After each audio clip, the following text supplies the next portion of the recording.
Buongiorno, people. Hello, welcome to the Guitar Hour. Welcome back to episode 2 of season 3. Let me just turn this mic up as loud as it goes. We're not doing any playing just yet. How are we all doing out there in internet land? Hope we're doing well.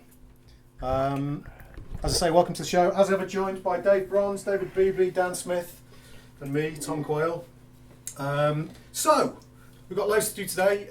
We haven't got much news for you, really. Just various bits of information about the show, really. Nothing particularly exciting has happened this week. So, before we get started and we get rolling with some playing and talking and chatting about guitar, some little bits of info for you guys. We really want to... Oh, beers. Oh, the beers first. Let's do the beers first. So what we got? We've got Ilkley Pale Ale. Keep it local. Now, Ilkley is just down the road from here, and it's a very posh place indeed, isn't it? It's very posh. Yeah. So Ilkley Pale Ale is very nice indeed. Yeah. Good beer. I might not drink it now. Yeah. I thought it was the most watered then. Most watered down beer. We just want to say thank you, first of all, to 3 people.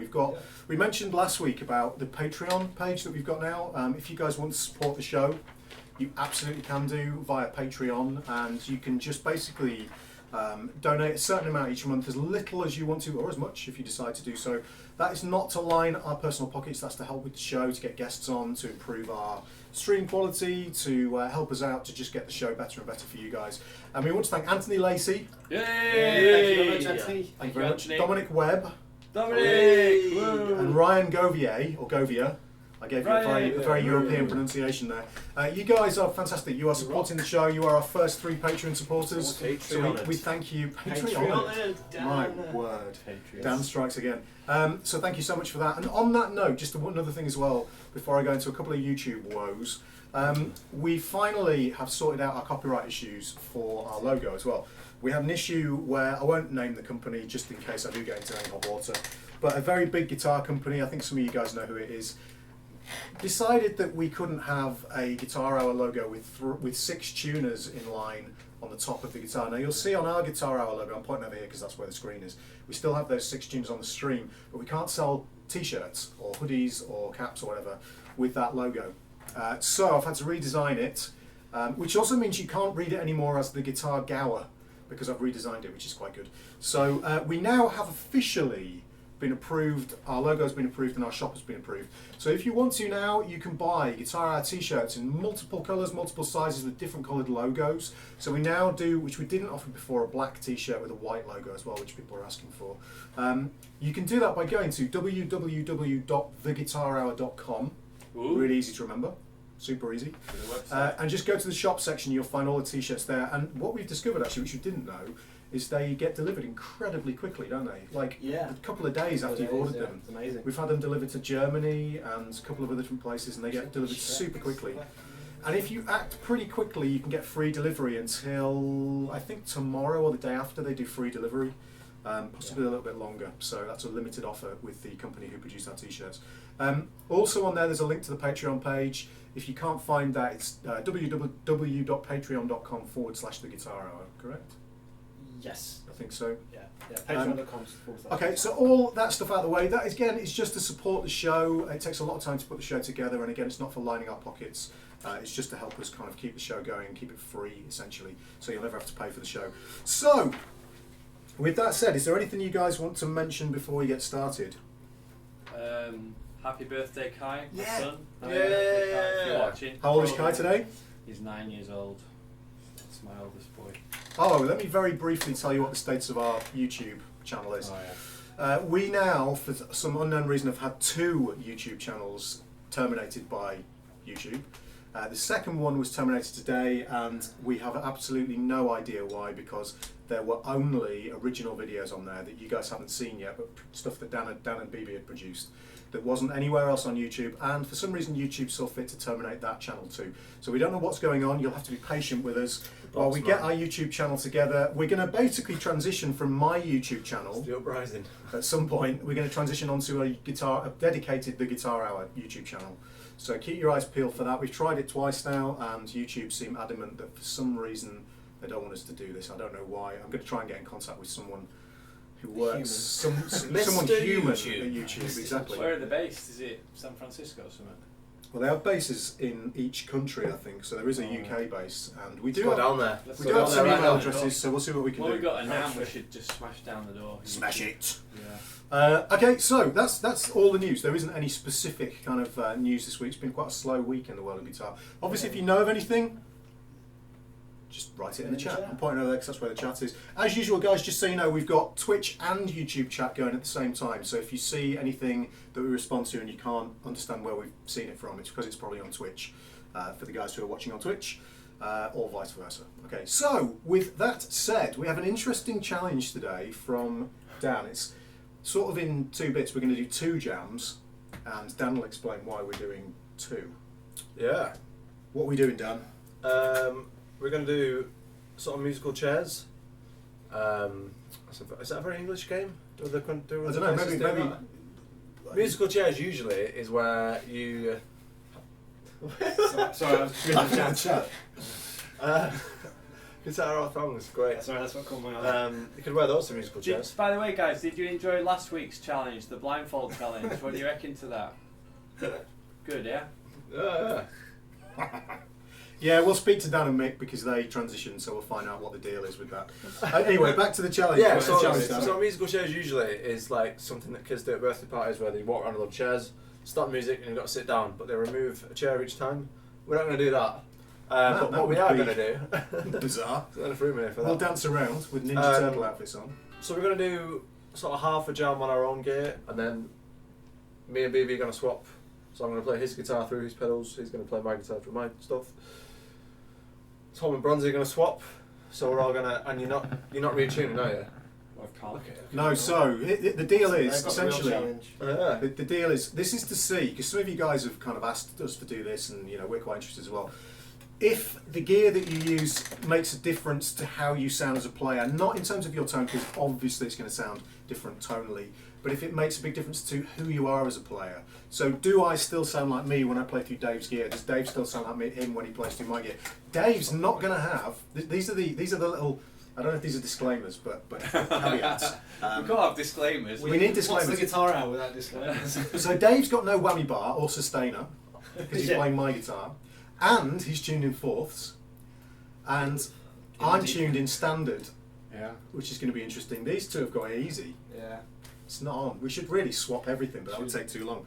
Okay, so which backing track are we using for this? The E minor one or the D minor? I think we said. But Oh, by the way, guys, as usual, there's a backing track poll at the bottom of the screen. Oh yeah. Type in that annoying number, the website there. Go to that website and vote on which backing track you'd like us to play over. There is no country track this week. No.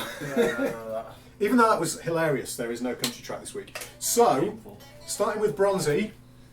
I'm sorry guys if there's a load of ground hum noise because there always is in this room and it's really bad tonight for some reason. We're going to play over this track. It's a track in D minor. Sure. Pretty basic track, and we're going to jam and then we'll swap afterwards. Oh, So, right. Okay. Sorry, I missed no, not swapping To yet. the rules, BB. Right, here we go. Starting with the Bronzy. Track before, it's going to be interesting. It's just D minor. Whoa, that sounded epic.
I'm going to have to do some of that, aren't I?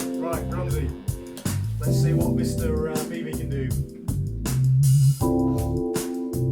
What weird track this is though. It's quite porno.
No, don't swap beers.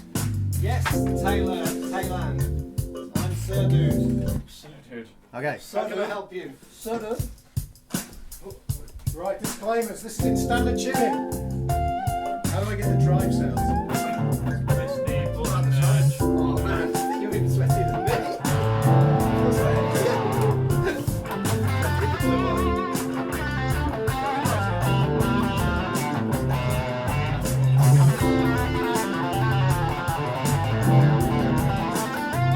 Oh yeah.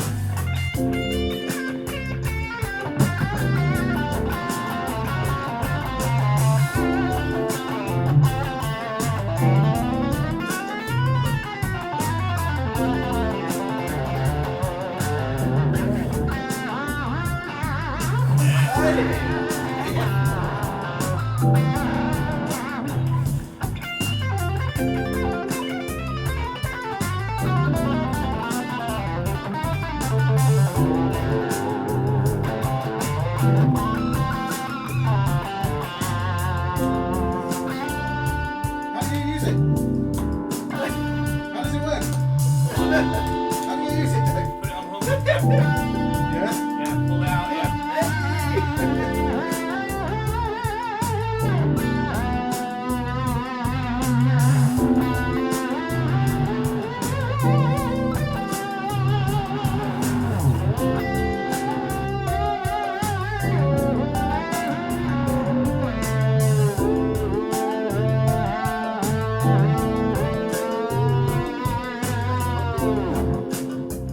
Yeah, I like this guitar.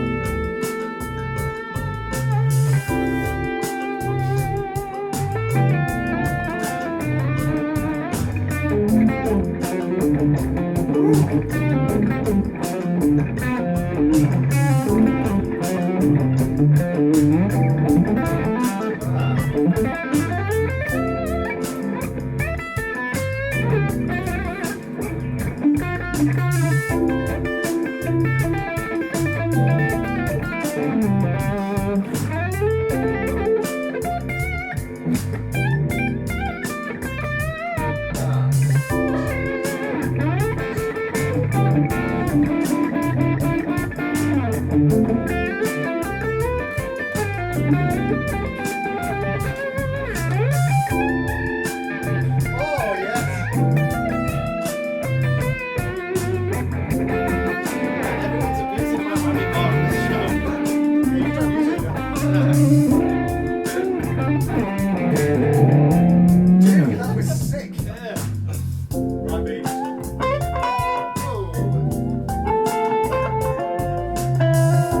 No, to change it in.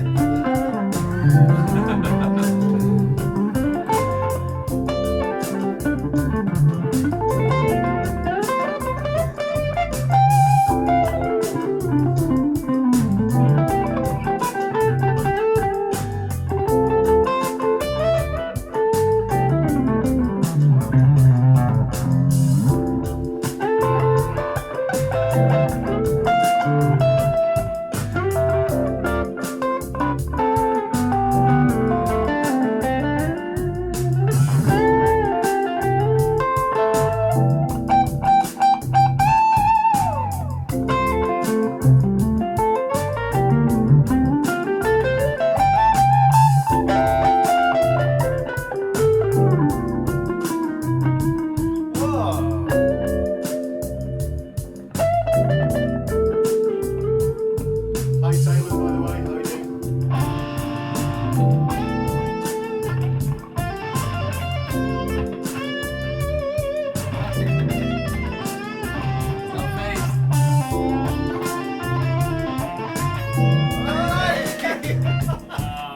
Sorry, Bronte.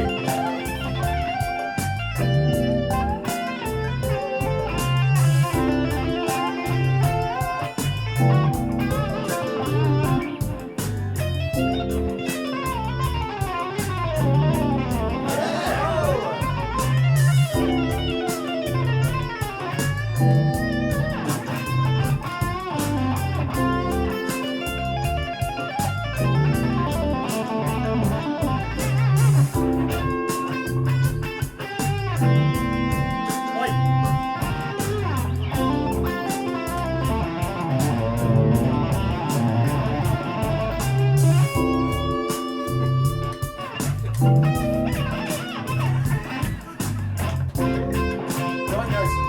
Tiny bit of training. Hey, what? Go on. Hang on.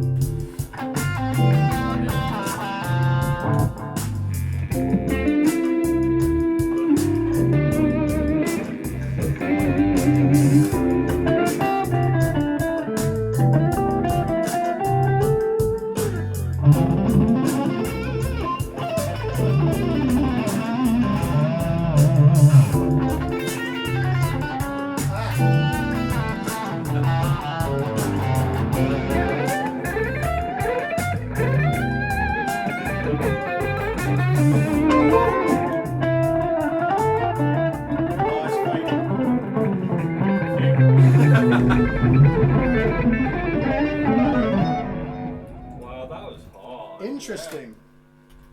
So, guys, you tell us, did we sound the same? Obviously not tonally, but I you feel know. like I I just definitely maybe played like different. Right. So there was a question in the chat. I can't remember who asked it. It was Daniel Craig. Was it? I thought you two guys sounded more like each other, and Tom still sounded like Tom, and me, I just sounded like I didn't know what's going on. Whatevs. The backing track, Mr. Rees or Race, was. I'll find out for you. Hang on a second. I can't remember which one it was. Is this seat, man? I'll tell you the name of the channel. Hold on. It's called Sexy Backing Tracks. It's called. It's from Mega Backing Tracks on YouTube. There's a pretty lady. Guys, just turn your drives off and stuff. That's it. My Mega Backing Tracks on YouTube. So if you check that out, you'll find the backing tracks. Sexy backing track indeed. And sexy it was too. So what do you think, guys? Did we sound different on the guitars? Definitely biggest challenge for Tom and Dave. Yeah, we were having to think a little bit.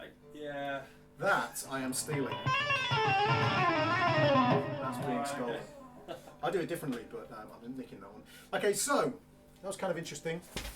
So we're going to move into our main topic for today, which is an interesting one. It was given to us by a friend of mine, which, oh man, I deleted the question. A friend of mine, Mark, who lives up in Wishaw, well, I think he lives in Wishaw, he lives near Glasgow basically, and he asked a very specific question about criticism and, let me turn this mic back up, sorry guys. A very interesting question about criticism and about why we criticise other people, how do you deal with criticism, what are the implications of it, and is having an ego a good thing or a bad thing, and in what scenarios, that kind of thing. So I've written a few points down here. We're going to kind of deal with these and see, how we've kind of dealt with criticism in the past and that kind of thing. So the first thing I've got written down is basically what specific experiences have we all had with being criticised for our playing specifically, not for our hair or whatever, or for our lack of beard. Hey! In our musical careers. I'm Look at pointing you, at him right? because you're fine. You're not supposed to have a beard. He's supposed to have a beard. I'm criticising him already. Well, come towards winter, so I might grow again. So Bronzy, can I start with you? Can you think of a specific period in your life? I'm just going to turn these down, guys. Well, they're noisy. Yeah. Well, Are you prepared to share? yeah. I mean, in terms of criticism, I suppose the thing to say first of all is that I'm my own worst critic. I was just going to say, does yourself count? So one of the hardest things for me to overcome was actually not being too hard on myself. But I think we're going to cover that kind of stuff in next week's show, where we talk about various myths and sort of standards that we set ourselves up for to fail, kind of thing. I do get people from time to time who've come on. I had a guy once come on. I think I was in some kind of guitar competition and just say, "Oh, this is totally derivative, unoriginal, rip-off," or I've been criticised for all sorts of things, really. I think when I started getting criticism, I think I was quite sensitive to it. But I think, like with a lot of criticism, there's just a little bit of truth in it, and that can be the bit that hurts. But generally, it's worse when it's somebody you kind of know. Like if somebody sort of knows you. But if you don't know the person, generally, I'm not too bothered. Sometimes Is it worse if it's somebody's opinion that you might respect? You respect. Yeah. I mean, obviously, I don't get loads of trolls, but I do get the occasional person who has a go and stuff. I think I just don't want to jump ahead into the It's all right, Dave. Don't worry. It's an all-encompassing thing, so don't worry about it. I think the thing with criticism, I think it's like trying to find the grain of truth, really, for me, and then like use that for good, really, but also not get too brought down by it. It's a very really mature approach to it, because it's not always easy to do, is it? Yeah, well, to give you an example, this is a total random example. I went on a bike ride with my kids and my wife at the weekend, and we had loads of kind of people who were really helpful on the way, but we had one guy who shouted out of the window at us saying that we were irresponsible parents for going with our kids on the road. Anyway, there's the path that was blocked, so we couldn't go on off-road, so we had to go on the pavement, and then we had a guy shout at us for going on pavement and have a real go and get really confrontational, and I kind of laughed about it, but at the end of the day, it'd been a really good day. It kind of really did my head in, and like I'm the kind of person who's quite confrontational, but what seemed interesting to me is we'd had loads of people who'd been really kind to us, but the two people I remembered were the two people that had a go. And I think that's true, that you could do a gig and you could have 10 people come up and say that was awesome, and just one person say it's crap, and the person you remember is the person who said it was crap. So what I try and do now is try and reverse that and really focus on the positives, and be more mindful of that, and not kind of, but it is a real conscious thing that I have to do. I don't know how you guys find it, where you don't allow yourself to be brought down by that one or two voices, and try and focus on all the people that kind of really encouraging, which for me is most people I come in contact are really encouraging. So, but you have good days and bad days. I don't know about you guys. I remember one specific time I used to play in a Duke Ellington big band when I was at college, and it seems quite amusing now, but for some reason this hit me really hard. I used to really struggle with it because we were reading charts that were quite difficult. They weren't really meant for guitar, and you were just doing the old, Were they like really old? Freddie Green so they thing. weren't like, Yeah, they were really horrible like charts. Super clean. It's just like 50-year-old pencil. Yeah, it's a little bit like my big band story with like where The things just jumper. went horribly wrong The with the Weasley jumper. jumper. I think I've told this on the guitar, but this is a different story. So I was playing this Duke Ellington big band, and we did a gig in Blackpool of all places. Now I'm not going to say anything bad about Blackpool. Blackpool's fine, but this venue we were playing in was basically just full of old age pensioners, and they were really into their Duke Ellington and very knowledgeable about it. We were doing this gig, and I was sat, the rhythm section bizarrely were at the front. Actually, it's not bizarre, they were kind of at one side, but I was sat at the front, which is kind of bizarre. Guitars normally tucked away at the back. So I was really able to hear what all the people in the front row were saying in between songs. And we finished this maybe third or fourth song. And by that point, I think these two, it was like, have you ever seen the Muppets? And you've got those two guys. Do you remember their names? I can't remember their names. So some of you guys will know what they're In called. the chat. And they were obviously they're sat up in a balcony. These two guys were sat right. in it from the Christmas. Marley and one. Marley That's from not the- them. yeah, They're from- called something else. Yeah, exactly. Two grumpy old men, and they were sat in the front row, and I heard them say, under their breath but loud enough so I could hear it, "That guitar player's got no idea what he's doing." And for some reason that stung so badly because.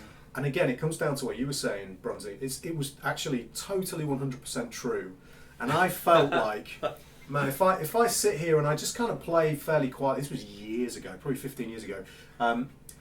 If I just play fairly quietly and just innocuously and try and stay out of the way, no one will notice.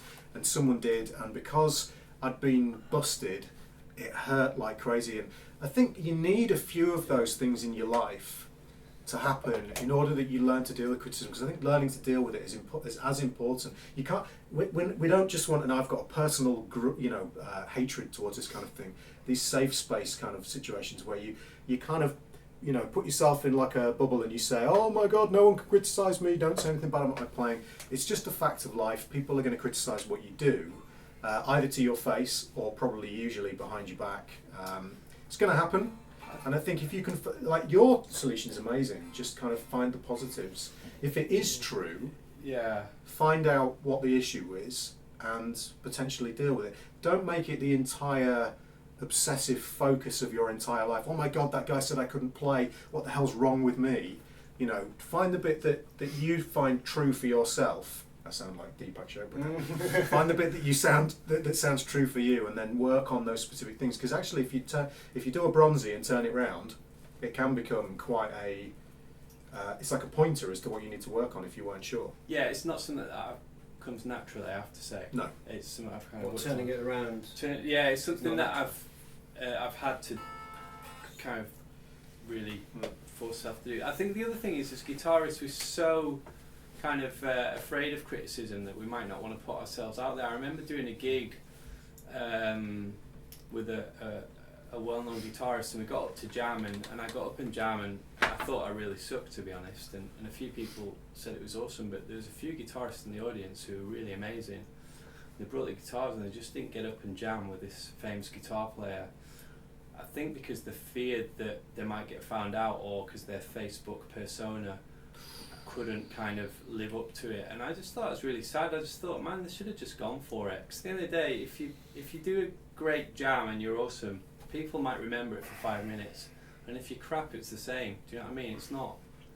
I think regardless of like Facebook persona or whatever else, I think getting up and jamming with whoever it is in front of a room full of musicians can still be pretty like. I was really scared, but because it's kind of like you think it's almost like would you rather play to like 100 people, like what's easier, playing to a room full of 100 people that you don't know, or playing to like 4 of your mates that are musicians? Do you know what? Funnily enough, I think I'm the opposite to a lot of people. I would much rather play in front of people.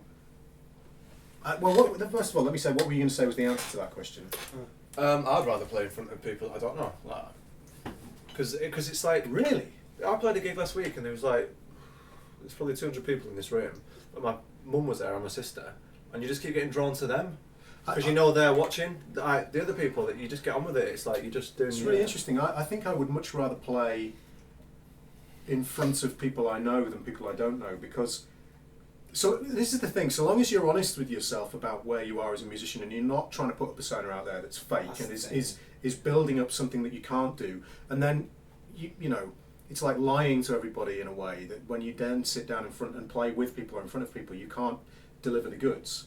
As long as you're not doing that, then I would much rather play in front of people that I know, because their expectations are set at the correct level in a way.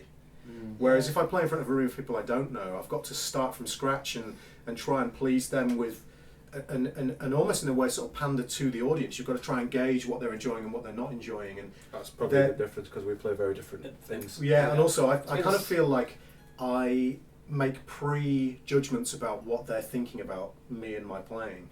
Whereas I kind of know I know it's different with you guys because we're very close friends, but say if I was playing in front of people I did know, I'd kind of have an idea of what their perceptions were, so I'd know what I needed to do to meet those perceptions. I know it's a weird way of looking at it, and it's not necessarily criticism related, but...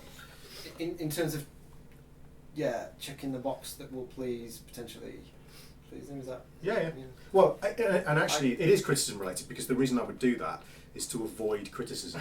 Yeah, that's kind of what I was getting at there. Yeah. I think one thing I've faced is kind of, if you like myself feeling like I'm not a great musician, is when you play with musicians who are amazing, and you can spend a whole gig just thinking, I bet they think I suck, or I'm not good enough at sight reading, or my improvising, or I missed that. And on the recent tour, I'm playing with musicians who I really look up to. What was really interesting is that you put that thought in your mind and you just assume that that's what they're thinking, and they don't at all.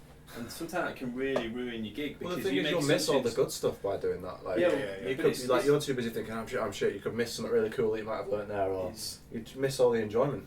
But again, I've had to, over the years, try and get over that and just say, look, just enjoy it, and if they think you suck, whatever. But 9 times out of 10, it's actually you get it totally wrong. You've just hit a point that Dimebag JMS was making, which is really good. That if you're playing to an audience, and his specific reference was for people that you don't know, but if you stand there stony faced and look like this is the worst, most nerve-wracking thing you've ever done in your life, and you're genuinely not enjoying it, it's amazing how quickly that translates to the audience, and they immediately, once that buffer's up or barrier's up, any mistakes you make or anything that you do that doesn't meet their expectations, they judge you so much more harshly than if you look like you're having a good time. Or if you are having a good time, people they're not so worried about it. It's amazing what you can get away with when you look like, I was going to say when you look like you know what you're doing, but that's a different thing, that's arrogance. But if you look like you're having a good time, if you're enjoying it, it just is not so much of an issue anymore. So the other part of this was to do with having an ego. Can I mention one thing on criticism, which will probably lead to the ego thing, is if you are working in a kind of team or whatever, or a pair with another musician, and you're trying to get something done, either it's writing a song or coming up with an arrangement, and then dealing with the fallouts that can happen with that, of like, oh yeah, I think we should do this, and then someone's like, no, that's shit, I think we should do this, and then it's how do you, well, it's not as cutthroat as that, but like, it's that thing of knowing when to go, right, okay, know what's best for the song, or whether to be like, to again bust out the ego and be like, no, this is it, take it or leave it. It's like, because if you get 2 people like that, then you're not going to get anywhere. Yeah, that's a nice bridge between the 2 things, because you don't. The other thing relating that to criticism and then forwards to ego is Yeah. Music is not life and death. Never, ever, ever is music life and death. And Sometimes if you take just everything, need to relinquish power. I was going to and, say, if you walk away.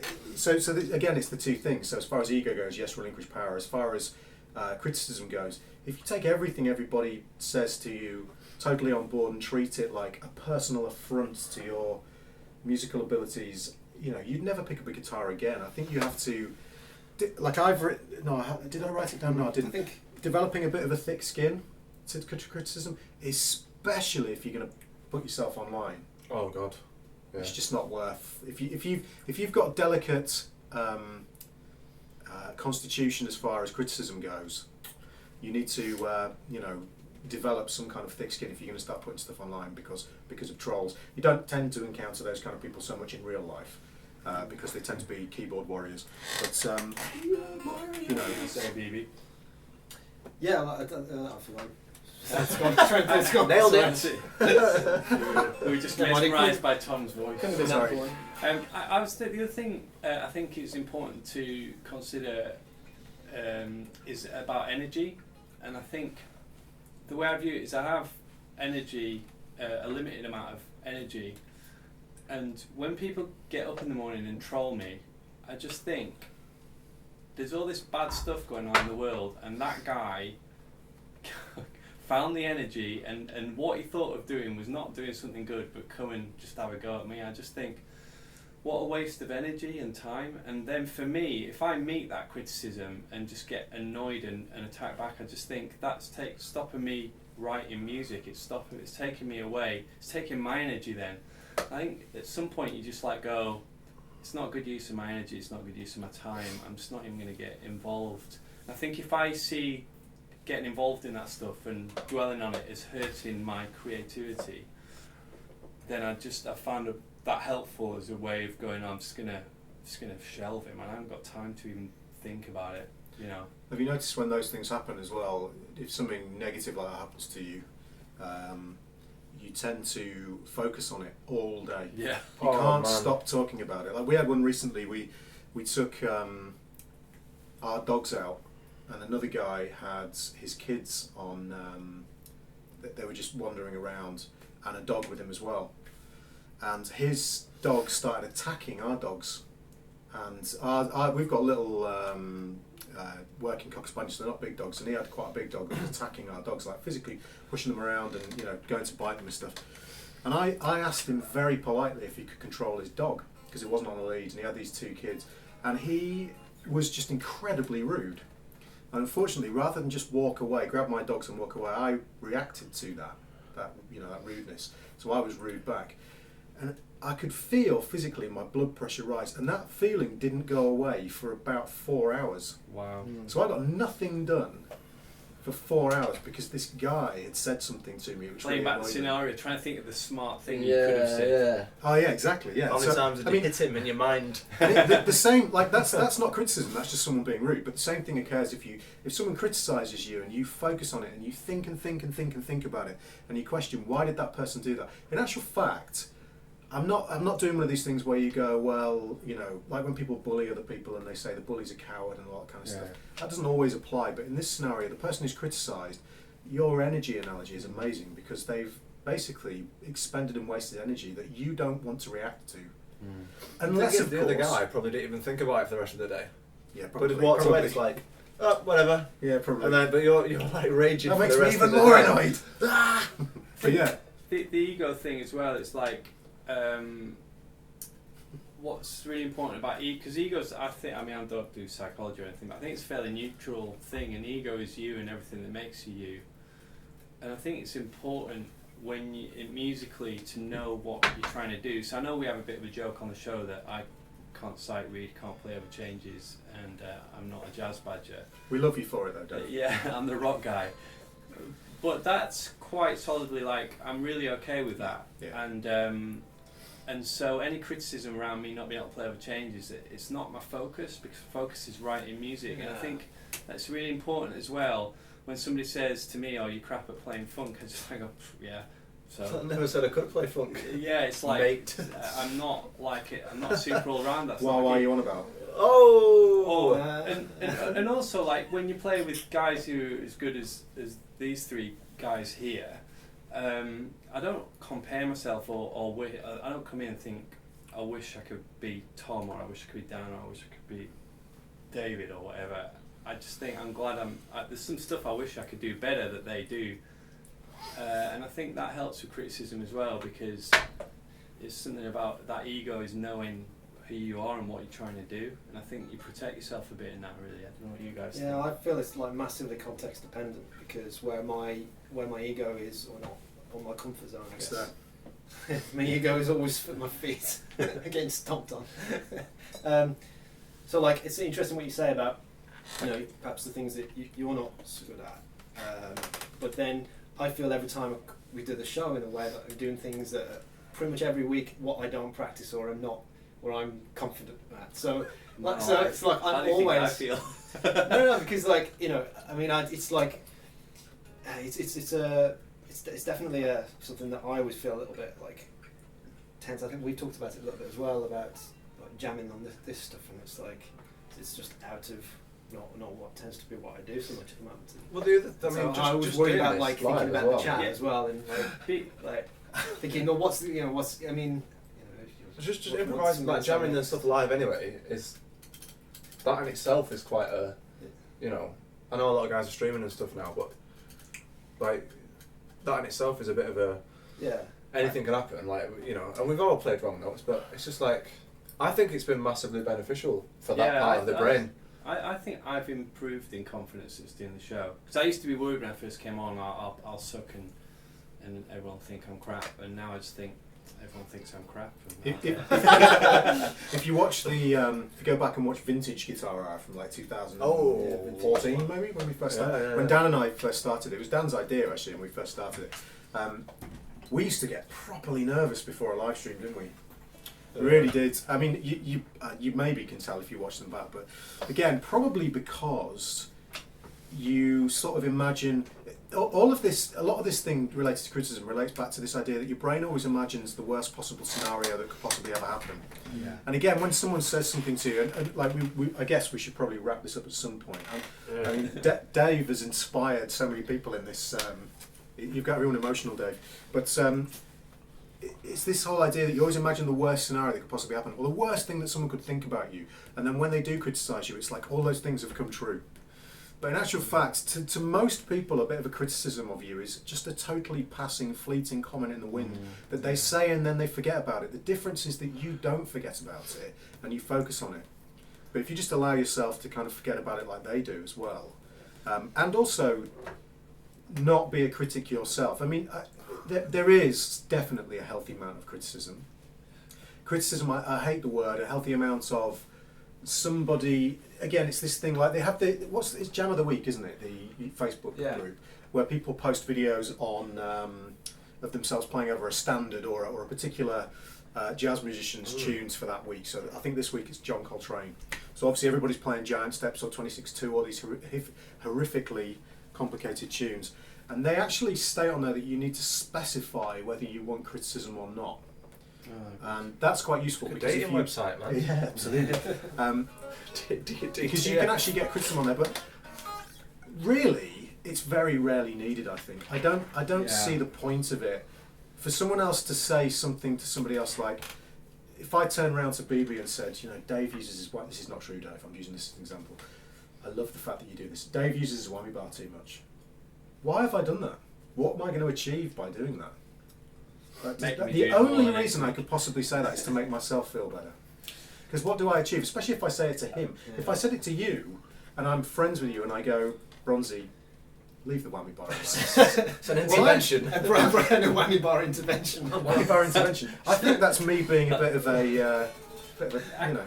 I suppose the thing to wrap this up with would be, if you're going to be critical, be specific. But if you're going to be positive, be specific. There's nothing with things that, oh, Dave, I think that was awesome. Well, that doesn't help me at all. What I really love is someone says, you know, Dave, or for me, it's not usually technical stuff, but someone said, your song, that particular song really moved me, or if you did something, I love that particular phrase, and be encouraging in that, because specific encouragement is really valuable just as much as specific positive criticism. Do you know what I mean? If someone just says, Dave, you're crap, I'll be like, Someone's asked, maybe we could, it depends whether you guys can remember them, but what's the worst comment, we'll make this the last bit, what's the worst comment we've had? I've had sorry, but where is George Marius? No way! Really? on the early Guitar Hour videos, yeah. Why Like, George? Tom, I'm sorry, but where is George? Why? Because we used to jam Do together. videos together. Mine, like actually Warren hit the nail on the head. It's always the one that annoys me the most. I don't really get upset by criticism anymore because I'll be totally honest with you guys and say I'm very comfortable in my own guitar skin as far as knowing what I can and can't do, and I'm very comfortable. I don't like the fact that there's certain things I can't do, but I'm very comfortable with the fact that I can't do them. I don't get very upset about it. But the one that really annoys me is oh, man, he plays so many notes, but there's no feel in any of them. Or, man, he plays so many notes, why doesn't he just play one that speaks? That, to me, is an uneducated comment. It really is, and it annoys me because of the lack of thought that's gone into it. But I don't want to get into that. That's just, seeing as you asked, I'll tell you that's the comment that annoys me the most. Have you guys got one in particular? Well, I haven't really been putting myself out there for very long, so I mean, it's only been, so I'm sure it's hopefully got it all to come where I have to do it scheme. So. But I mean, Lock and load, chap. certainly my own, Get going. part of Criticise the BB. far away. But definitely, what's I think a large part prevented me from is that sort of paralysing self-criticism I've had for a long time. Yeah, in a way for you, that's really been. I mean, I can almost take it, almost anything, because I don't think anything anyone could say is worse than what's been going on in my own head the last several years. I mean, I'm laughing. I know that's not. I know that's No, good, it's fine. but in a way, It's- that kind of sets you up quite well. Like this, doing this live, doing the guitar hour and doing all the live streaming stuff is like, and I mean, I've been absolutely. I think going back to what you're saying about not trying to present yourself as something you kind of. I've been like brutally honest with this situation. Right. Maybe a little too much at times, but it's really helped me become. First of all, I think I'm definitely improving, and I'm starting to improve to the point where I can relax in playing in front of people, and that's. So basically, you all need to get on Facebook and live stream yourselves. Yeah. Any particular? I would say though, sorry, just as a quick thing, like, not necessarily for live streaming, but if you've got like 3 or 4 guitar mates, absolutely, that live in your area, you should totally do this kind of that's a massive, fight club kind of thing. Such a good idea. Just find guitar players. I have to say, meeting these guys, becoming friends, doing the guitar out has been one of the most rewarding experiences of recent times. But, now I'm going to cry. Turn into a proper bromance in here. Yeah, I'll wrap it up. But I can say, if you know anyone, or you can find anyone in your area that does that, like I'm saying, do it and hang out. Sunday afternoon or something, But don't start a live stream and copy us. Oh, Steve, best comment ever. Best comment ever. Love you, Steve. Amazing. Oh, that's amazing. I've had 2 criticisms, they're both from the same person. It was Ian Scott, who was at the Guitar Institute. Oh, right, yeah. And his first one was, he wrote on one of my live performance reports, says, Dave has the uncanny ability of making even the simplest things look complicated. Which I think he meant as a joke. Stern. But I think it's got plain to me just overdoing the performances a little bit and putting too much rock star attitude in. But the other one, and this is a serious point, I had to learn a Robin Ford solo, and I thought I played it all right. And he turned to me and he said, "Listen, Dave," he said, "all this shred stuff's all right, but you need to seriously go and get a metronome and figure out how to play 16th notes in time." And I honestly, I swear, I finished that and I pretty much went home and cried. But I tell you what, I got that metronome out. Yeah. And I sorted out my rhythm playing, and I put hours into it. And now, at the time, it was devastating because I thought I was pretty okay. But now, like, if it weren't for that, you know what I mean, I'd still be. So this is the thing, and this is a really good point to end on, is that sometimes criticism from the right person can totally change the way you think, but it does have to be from the right person. Yeah. It's not simple. It's not a simple black and white thing. Yeah. It's complicated. It's criticism. But here's my teacher. If somebody else come on and said, "Dave, go and buy a metronome and practice," I would have been. That wouldn't have been so helpful. Put the whammy bar down. Yeah, and you might have also ignored it and not got it out then. Yeah. Done the work. Whereas Or if just it's coming thought from someone that is at the right place at the right time, and you might think, well, yeah. Yeah, now it's time to. There you go. So now we've fixed criticism. So Dan has got something to tell you about the fret files. Unfortunately, we because of bloody YouTube, we do love you, YouTube, because you allow us to live stream to my YouTube channel. Don't please delete my YouTube channel. God, you would give me serious heart attack if you did that. But just can you please not delete the Guitar Hour YouTube channel? Dan's got something to tell you about the fret files. Just what's in episode 2, isn't it? Yeah. So episode 2 is we did advanced setup, which is sort of a fret dress, that kind of process for the first one. So quite destructive. That's maybe not the right word to use, but it's it's more actually filing frets down. Real big tools kind of thing. Nobody's laugh at big tools. So episode 2 is a standard setup, which What is have you done to me now? smaller tools, but more accurate tools. Shall I say tools more? So that is things like setting a truss rod, setting action, setting saddles, Which is actually almost setting more, intonation. it's more important really for the average guitar player, isn't it? Yeah. Like the whole advanced setup thing, that's more of a wear and tear thing, really. Unless you've got a problem with like a fret sticking out, and you fret the 14th fret and then you end up sounding the 15th fret kind of thing. So yeah, it's gonna be a two-parter because the tools were too big. The raw footage was an hour and 40 minutes. So I sat there for probably about 8 hours, not in a row, over a course Aggressively of a couple of days. deleting footage. Well, just like chopping bits down and stuff like that, and then Will be amazing. it got to the point where even say a process that was quite repetitive that might have come across boring, either me or BB asked a question or Jack could start a story, and it's really good stuff. It's really good little tips and tricks and really good information. So he just couldn't cut it out. I've cut some bits out, but so it's going to be 2 sort of 30-35 minute parts. So one is going to be uploaded when I get home tonight. I've uploaded it 3 different places. And they've all gone to shit. So it'll be on Facebook tonight. It's the first part, and then we're going to release the second part next week. And then me and BB are filming this Sunday. Yeah. This Sunday. So I've had nothing to do with this, and I can categorically say, and I know Dave said it last week, this is the best guitar setup video series you will see on YouTube, bar none. It really is so much better in terms of the production and in terms of the information and in terms of the way that it's like the way the information is presented. Jack is amazing, isn't he? You guys do such a great job. The thing to also bear in mind is that Dan has never done this before. This is the first video production series he's ever done, and the editing is amazing. So you guys, I really recommend that once Dan's uploaded this to Facebook, which I presume is where it's going, you watch it. I mean, I'm going to watch it because it's such a useful set of skills to have. And I'm saying that as an impartial, well, I'm not impartial at all, but saying that as an observer, someone else is going to watch it because I've had nothing to do with the production and I have no idea what these guys are going to be filming. This is their project, so it's absolutely amazing. Yeah. So that will hopefully be up fairly soon. Dan's just got to upload it. It's quite big. So well, I mean, I was going to upload both of them, but then because of multiple timetables and gigs and teaching and everything else that I was let do, filming on Sunday and then trying to get it edited and finished by Thursday with workload is not quite going to work. So it's going to be first part this week, second part, and then the week after will probably be. I think we're doing custom scratch plate, so that's going to be the good one.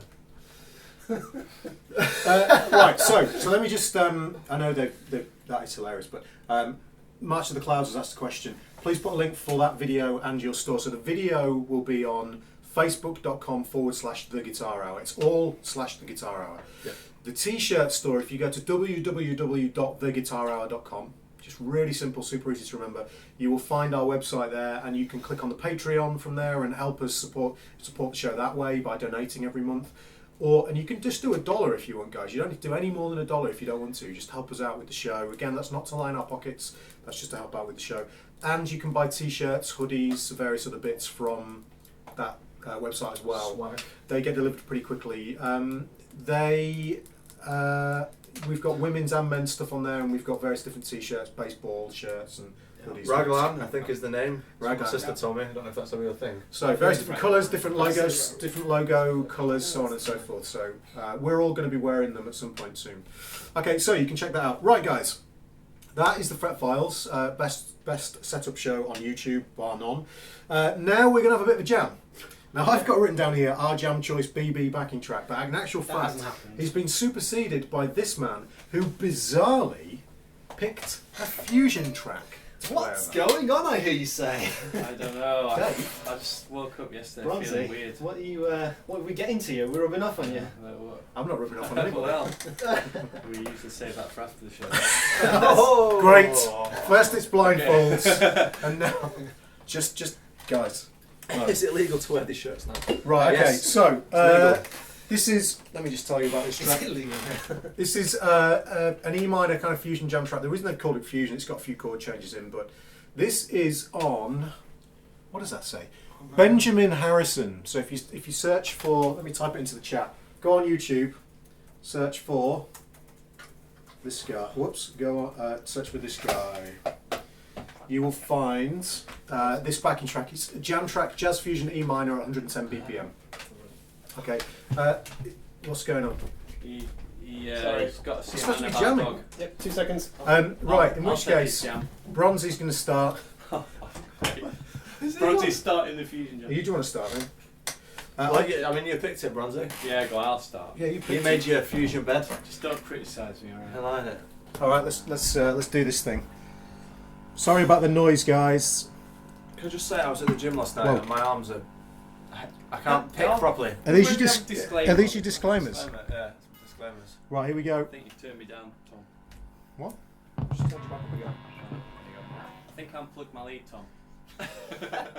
Bronzy, you're supposed to be professional.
Right guys, we'll go around one more time and then we'll trade.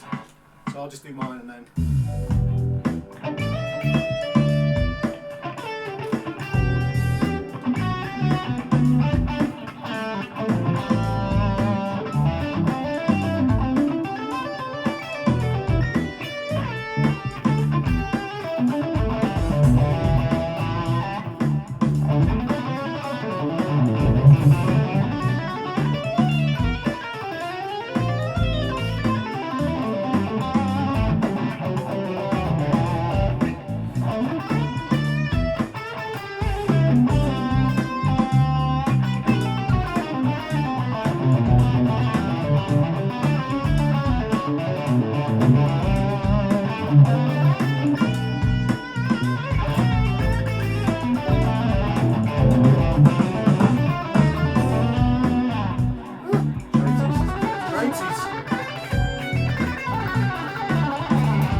Sorry, that was just silly. Shit, we're getting ridiculous. Right, drives off.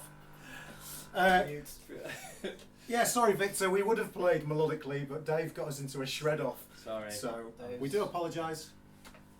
We started. What's going on? Dave picks a fusion track and everyone shreds. Notes kicked the feelings ass in this jam. I'm afraid that may well be true. Okay. I'm so sorry about that. It descended into the typical kind of jam session at the pub. That's alright, that's fine. That's good fun. So, we haven't necessarily planned out a jargon buster for this week. We have a few options that we could do. We could do Hexatonic. Yeah. You want to do that one? Let's do that, yeah. Can you explain it? That was yours, wasn't it, that one? I know, but it's your thing. Well, I mean, we can all pick one, it's fine. Okay, right, okay, that's fine. Unless you had one that you wanted to do. What was the other one you said? There was another one. Additive meter, that one. Which one? Oh, yeah. Additive Do meter. that, do that. It's good. That's That's a good. good one, yeah. The what one? Additive meter. What's additive meter, you ask? I don't know. I was about to bust that jargon. This is the bit where I really Jargon Busters! Okay, New so jingle. Dan's. Thanks, we used to Warren. do Yeah. Dictionary Corner. Let me just turn this mic back up. We used to do Dictionary Corner, and we changed this season, season 3, to do Jargon Busters. So Jargon Busters is basically taking bits of musical jargon that kind of sound posh, but actually don't mean anything quite as posh or exciting as they I think say. there's they quite a sound few like. that are probably just made up by one person. Yeah. And then they catch on and someone will say to you, oh, you know what I mean? Like, and it'll be something like, you know, like triangulation picking. And you're like, what? Do you know what I mean? Like, You've just done it. You've just made one. Obviously I've just You made wait. it up now. In a week's time on Facebook, you'll see somebody talking about triangulation. In my try picking, pyramid picking. Anyway, so the one for this week is additive meter. Additive meter. It sounds. It's just something that came up as a passing thing once at a university lecture, and it sounds really complicated and it sounds like a real prog thing to do, but it's essentially if you take a bar of say 4/4, split it into 8 quavers. What's the eighth notes for Americans? Yeah. Eighth notes. So eighth notes. Eighth notes, guys. And say you split it into 3, 3, and 2. That you'd get 8. So it's it's in loads of pop songs. It's in like loads of stuff. But that is essentially additive meter because it's 3 plus 3 plus 2. So you could do it. You know, you could do 1, 2, 3, 1, 2, 3, 1, 2, 3, 1, 2, 3. So it's still in 4/4, but it kind of sounds like slightly different. But yeah, that.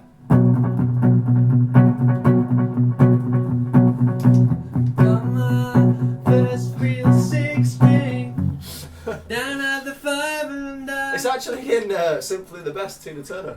Right now, just so you know, we do have an audience. Alright. I like it. Oh man, I've done it again. There we go. Yeah, Tina Turner knows about that prog, man. meter. Additive Thank you meter. very much. Learned something new now. Yeah. Busting makes Dan feel good. Right, sorry, I was writing the name of that. It must be time for the next item. It is. It's time for the Pole Jam.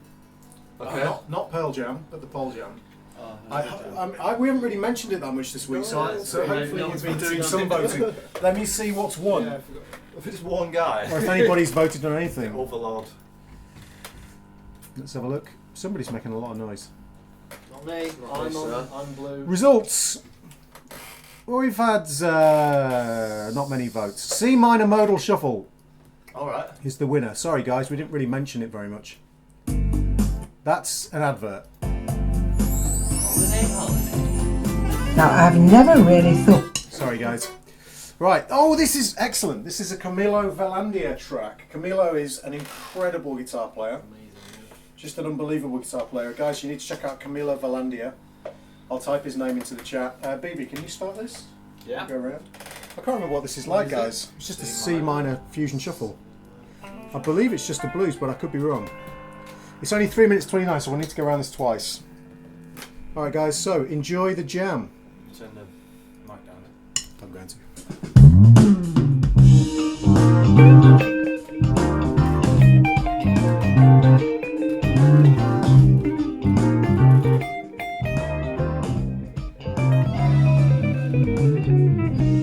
I'll go to C sharp minor.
time. Not too long ago, eh? Right, Daniel. Go.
Bitches love fusion.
No, go away. There we go. Well, All right, guys. there we go. So there you have it. That's the poll jam. Sorry we didn't mention it more. We would have loved you all to vote in it. What? Tom, this sound is your new dual fusion pedal. I'm actually going directly into the Axe Effects right now because BB's plugged into the Laney. So it's easier just to go straight into the Axe Effects. Somebody's making loads of noise. There we go. Oh, All of us.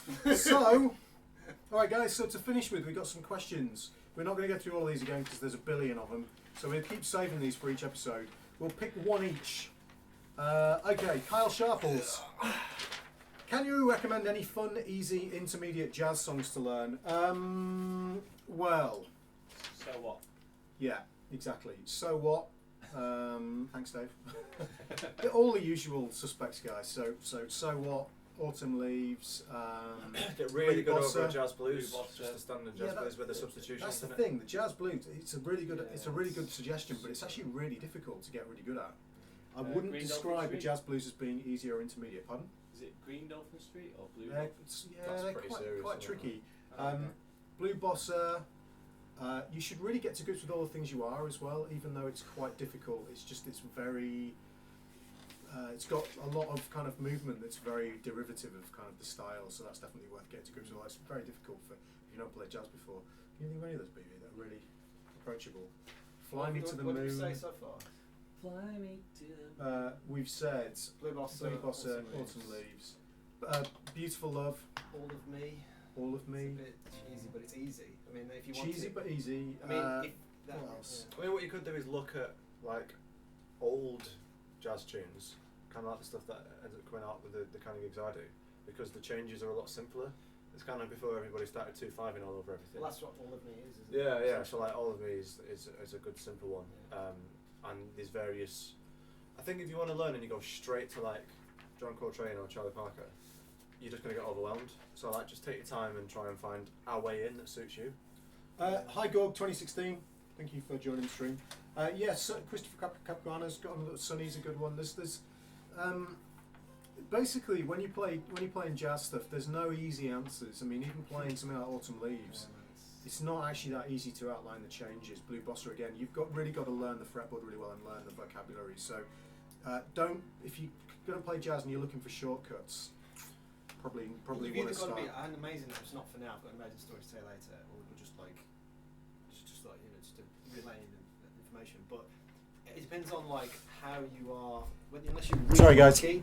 I mean, if you've got really great ears, I mean, but most people don't. I mean, I don't. So I've had to learn the fretboard as well as I can.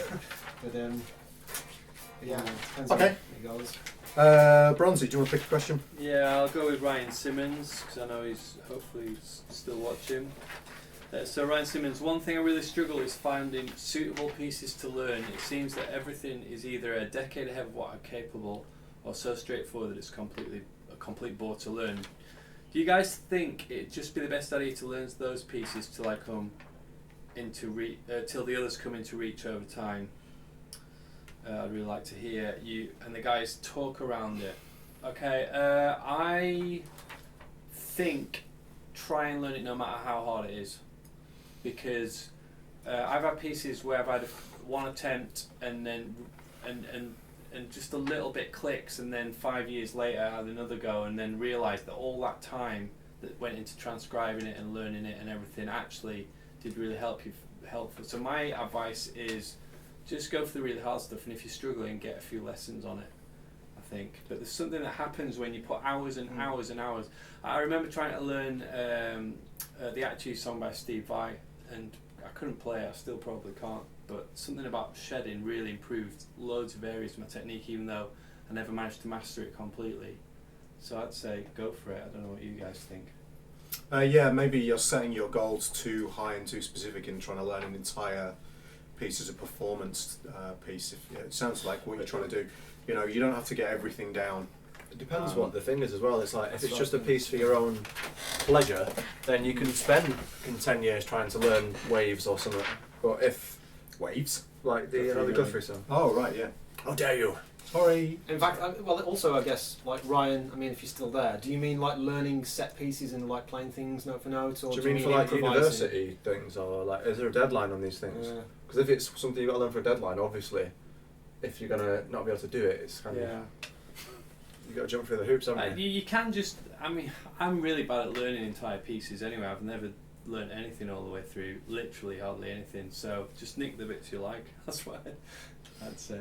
Is it really 9 o'clock? Is it? Is it? No, your watch must be wrong. My watch is never wrong. My God! Right, we need to get wrap out this there, up. boys. To wrap this up. Wow. Maybe do one more question. Do Yeah. one of you guys want to pick a question? I'm thinking this second one up from the bottom. Yeah. Jaron. Yeah. Hi, Jaron. Thanks for buying the T-shirt, by the way. Yeah. You rock, dude. MVP. Right, what's the question? Who's reading it? BB. All right. Maybe some experiences about travelling with instruments. Tips to fight tuning issues due to weather. Oh, sorry, that was the one I meant. I was looking at the wrong one. Oh. Oh, which one do you mean? I meant I feel like we the have bottom to- one. Sorry. I feel like we have Okay, to read answer the bottom this one then. Sorry, Jim. I feel like a right dick now. It's all right. We'll ask it. We'll do his next time. All right, okay. It's my eyes. I'm getting old. When you're not making music for a living, after some time you start progressing, developing. How do you stay hungry for learning and keeping it joyful? You don't. You become a wizened stressed, miserable old jazz musician. That's what you become. I'm joking, by the way. How do you keep it? How do you keep yourself hungry for learning and keeping? I think, and this is directly in what's the word? In sort of reaction to the last month or so, is having something else that you can progress in. Like I've got into this editing thing for the last last 3 weeks or so. I feel like I've learned more in a month than I have in the last year. I mean, I probably have learned stuff musically in the last year, but you don't really see it the same. So if you can have something else that you can really get your teeth into, it'll just take a bit of the focus off guitar. Yes, and absolutely. then you can go back to it and you're like, couldn't agree actually, more. I found that if I've done something really productive in the day, if I pick my guitar up later on in the day, for some reason I feel really in tune with it, even though I've not picked it up all day. Which is, I don't know if you're more switched on or what, but did you find that? Yeah, I know what you mean. For me, I'd say write a song. Like, I don't really practice abstract things. I always practice things that I'm going to show in a song. So keep writing songs, and then even if you don't ever play them or use them, that's just a good way to keep motivated, because there's a creative outcome from whatever you're working on. Well, you walk away from the session with something, don't you? So. Right, it's gone past 9 o'clock. Yeah. Oh shit. Putting the band hammer down on any more conversations. The band hammer. Right, guys. So that was probably the longest guitar hour ever. Sorry about that. Oh, pick of the week, quick. Oh man. Quick, just say them. Right, fine. Boss BB. ES8, switch it. I'm gonna get one at some point. Right, Studio One version 3, amazing DAW, absolutely amazing. Cheap as well. Gypsy jazz guitar player called Remy Harris. Traditional but very modern as well. We're going to put Dave on the spot now. Boss volume pedal. Hey! Good one, Dave. Just bought 2 of them. Oh, okay, fair enough. Right then, Right, so let's screw up the theme. as usual, God, thank yeah. you so much for watching the Guitar Hour. Oh yeah. Episode 2 of season 3, the longest ever. I'm Alright guys, What are you? so we're going to play the theme tune as normal. Let me just check that you guys can hear yourselves. Just play for me. One at a time. You're definitely going to work. Right, who's soloing? Me. I'm still trying to Oh, figure out you. where I come in Yeah. the thing. Yeah, Are you BB. full? Baby Or soloing. third? What? I think I said last. What are you on about? The bit at the beginning. Don't play yet, guys. I've got to turn the mics down. So we'll play this, guys, and then we will see you next time. Ciao. I've got to sit back down as soon as I press play. Oh, this is really hard.